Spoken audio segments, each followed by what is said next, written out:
Eric Cartman. Eric Cartman is 8 years old, but somehow already has the morals of a war criminal and the lungs of someone who's been yelling at waiters for decades. He is a full-blown disaster with legs, a beanie, and a talent for causing psychological damage before recess. Every time he opens his mouth, a moral boundary gets tested. To a stranger, he might seem like a loud kid with a snack drawer and a bad attitude. But give him 5 minutes, and he'll fake having Tourette's just so he can scream obscenities without getting in trouble, or injecting his friend Kyle with HIV just to prove a point. Cartman's version of a joke usually ends with someone in tears, detention, or the hospital. By the time you realize what he's planning, he's already 5 schemes ahead and somehow sold the rights to your reaction. He's manipulative, selfish, and proud of it. Arguing with Cartman is like wrestling a pig. You both get dirty, but he enjoys it. He'll scream, cry, threaten lawsuits, and then randomly start singing to get his way, and somehow it works.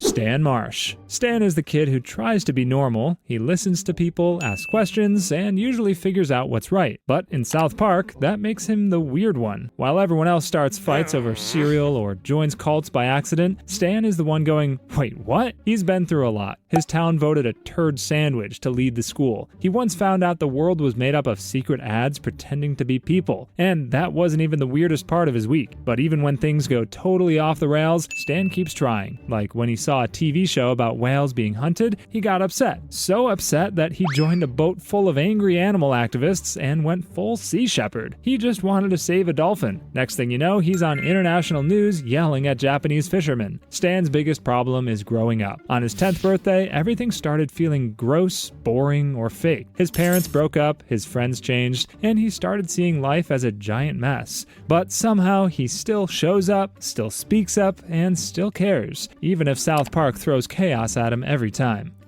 Kyle Brufflowski. Kyle is the only one in South Park who still believes logic can solve things, which is hilarious because he lives in a town where goats could become pop stars and toilets have political debates. He's smart, moral, and actually tries to be a decent person, which makes him a full-time target, especially for Cartman. Their rivalry is so intense that it could qualify as a sport. Cartman hates Kyle for a lot of reasons, mainly because he's Jewish, has red hair, and dares to call him out. One time, Cartman reported Kyle to ICE and got him thrown into a detention center by pretending Kyle was an illegal immigrant, all because Kyle stood up to him in Spanish class. That's Kyle's life, playing defense against the world's most chaotic toddler with a personal grudge and a talent for legal loopholes. And because he's Jewish, the town somehow treats it like an exotic trait. Every holiday becomes an argument, every class debate turns into a theology war, and every time Kyle tries to take a moral stand, someone throws a dodgeball at his head or sets something on fire. But he keeps going, because even if everything else in South Park is broken, Kyle still thinks things can get better. He's like a tiny lawyer with a rage problem and a permanent eye twitch, and honestly, the town needs him. Kenny McCormack. Kenny dies. That's kind of his thing. If there's an explosion, plague, or lawnmower nearby, Kenny's probably already inside it. He's the only kid on Earth who treats death like a morning routine. Shot, crushed, burned, eaten, pick a method, he's tried it. And then he just shows up again the next day like it never happened. It's like the writers of the show hate him or something. Most people in South Park barely react anymore. His friends just go, "Oh my god, they killed Kenny," like it's a running gag, because it is. But there's something darker under the hoodie. Kenny's caught in a cycle. An actual curse that brings him back to life, no matter how he dies. He remembers it all. Nobody else does. Outside of dying, Kenny's surprisingly clever. He's brave, weirdly fearless, and somehow always down for the most dangerous plan in the group. He talks through his parka like a muffled goblin, but that doesn't stop him from being the Chaos MVP when he's piloting a rocket, leading a cult, or fighting a horde of rats. Kenny's ready, so if you see a tiny orange blur heading into danger without blinking, just know it's not his first funeral, or his last.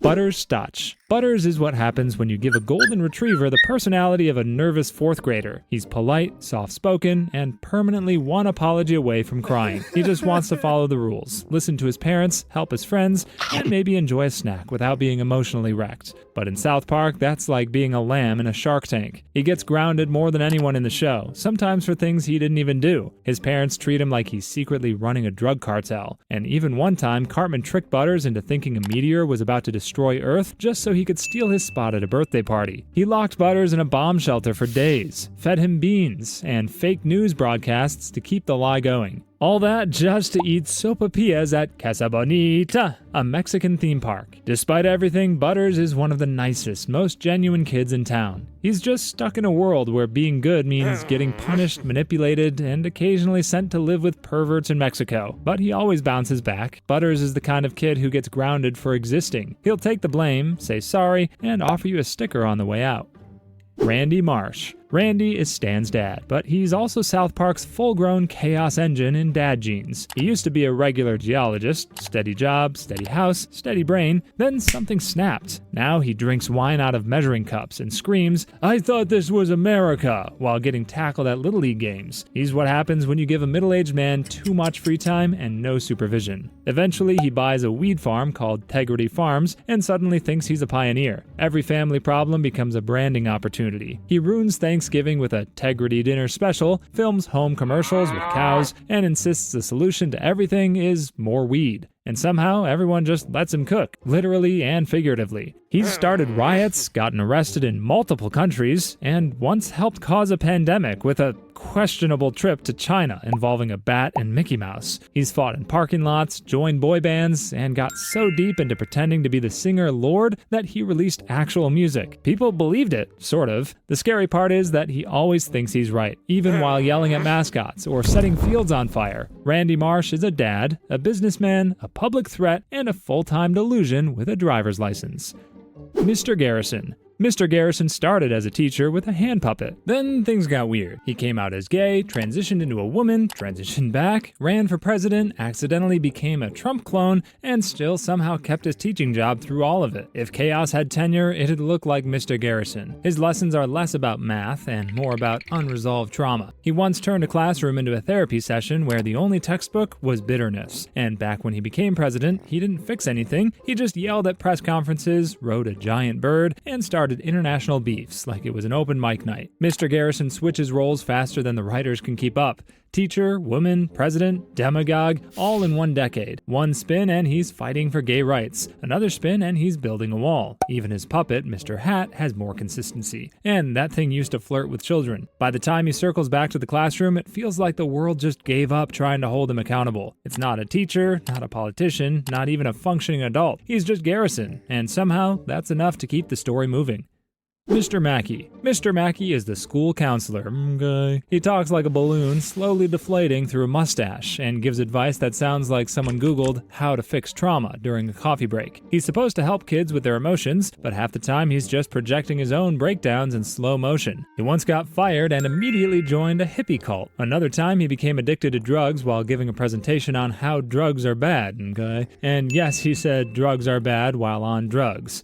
But most of the time, he's okay. He means well, but he's like a safety manual written in crayon. One minute, he's telling kids to respect boundaries. The next, he's taking them on a field trip that ends in lawsuits and property damage. The guy has the energy of someone who's been holding in a midlife crisis since 1998. But even with his weird voice and even weirder choices, Mr. Mackey is one of the few adults in South Park who genuinely cares. He just expresses it like a malfunctioning PowerPoint slide. Slow, repetitive, and somehow still kind of comforting, Wendy Testburger. Wendy is the smartest kid in class, the best at speeches, and probably the only one who still does her homework. She's the kind of student teachers dream about, until she gets mad. Then she turns into a wrecking ball with perfect grammar. She's been suspended for protesting sexism, banned from debates for being too correct, and once beat Cartman so hard, he cried in front of the school. That's what happens when you call her names and think she won't throw hands. Wendy's also Stan's longtime on and off girlfriend, which means every third episode he either likes her, ignores her, or vomits when she talks to him. Their relationship swings between sweet and straight up nauseating. Literally, Stan once puked every time she talked to him, but under all the speeches and rage blackouts, Wendy actually cares. She's the conscience of the group, the one kid who thinks maybe South Park shouldn't turn into a conspiracy cult or riot over a cartoon. But that kind of logic doesn't get applause here. It gets you insulted by Cartman and blamed for ruining the fun. Wendy fights for what's right, even when it makes her the villain. And in this town, that basically makes her the superhero no one asked for.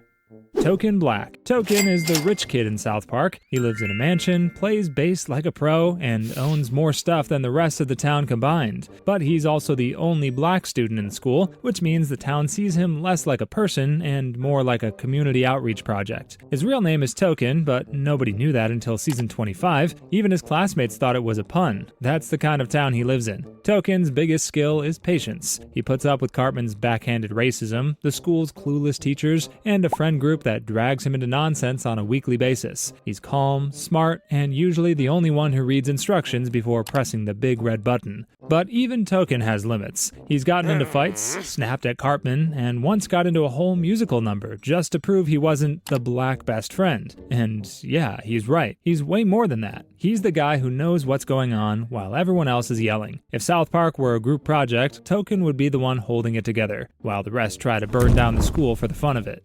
Timmy Burch. Timmy doesn't say much, mostly just his name, but somehow that's all he needs to say. In a town full of over-explainers, Timmy rolls in with one word, a wheelchair, and more stage presence than half the cast combined. His vocabulary may be limited, but his energy is pure chaos and confidence. He's been a rock singer, a superhero, and once joined a boy band made entirely of disabled kids called the Lord of the Underworld. It wasn't a pity act, it rocked. Even the goth kids respected it. Timmy's biggest superpower is making everyone underestimate him. He'll zoom past arguments, drive straight into the action, and still manage to be the most likable person in the room. While the other characters spiral into lawsuits and mental breakdowns, Timmy just cruises by, literally. Nobody's quite sure how he survives South Park's madness, but he does it with a smile and one word that somehow fits every occasion. Timmy! Jimmy Velmer. Jimmy talks like he's stuck in a buffering video, but don't let that fool you. He's sharper than half the town. He's a stand-up comic with actual timing, a stutter that doesn't slow him down, and enough confidence to tell jokes on purpose in South Park. That alone should earn him a medal. He's polite, well-dressed, and somehow the most functional person in his friend group. He gives pep talks like he's running for class president, and once took steroids to win a school sports event. Not to impress anyone, but because he believed in sportsmanship too hard. It ended with roid rage, a broken trophy, and a heartfelt apology monologue. When he's not writing terrible puns or doing news segments for the school, he's usually trying to fix something. A holiday, a misunderstanding, a crime scene, whatever chaos the town cooked up, Jimmy's the kid trying to patch it up with optimism and knock-knock jokes. He's kind, sincere, and 10 times braver than anyone who makes fun of him, which means in South Park terms, he's basically a legend, with a microphone. Leanne Kartman.